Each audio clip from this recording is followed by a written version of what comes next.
drug blocks, Ludlow was drug blocks.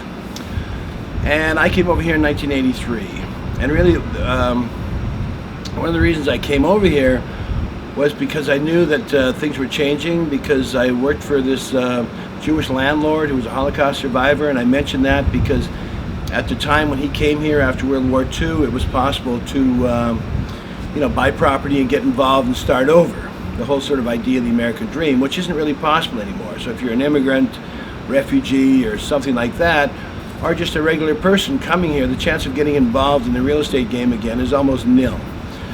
So the really big change is when Reagan got into power. What happened is a huge tsunami of Chinese money crossed Canal Street. There was some kind of door opened up to China, and it was at that time there was some sort of cultural change as well, exchange, because that's when people like Ai Weiwei got up. So that changed all of that. So that was at least one positive thing that he did. So what starts to happen is you have this conflict. You have hundreds of bottles. Yeah, cops got injured. People being, I got arrested a lot of times. Protesters got injured, beaten up by the cops or whatever. But it was like football. I mean, the people the protesters, they didn't want to kill the cops or hurt the cops. What they wanted to do was resistance and keep their territory.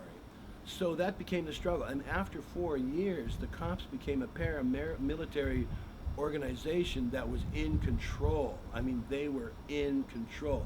If you stepped off of the curb by the time Dinkins left office, you were arrested because they had that kind of control.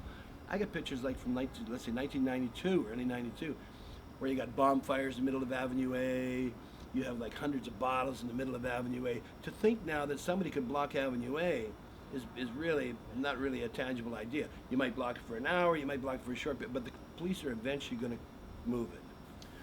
One of the sidebars of this is that you realize that the police are always on the side of the money.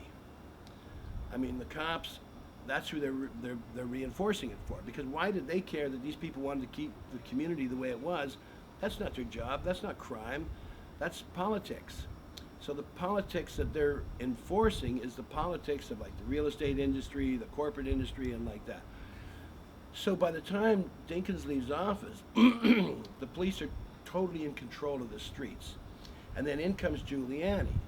Now, Giuliani isn't the one that made the great change. The one who made the great change in Giuliani's administration was Bratton. Now, the thing about Bratton is, Bratton was like an intellectual. And he hooked up with a guy called Jack Maple. Jack Maple had been a transit guy, but he's like a thinker, a visionary. So the two of them, and they were working with the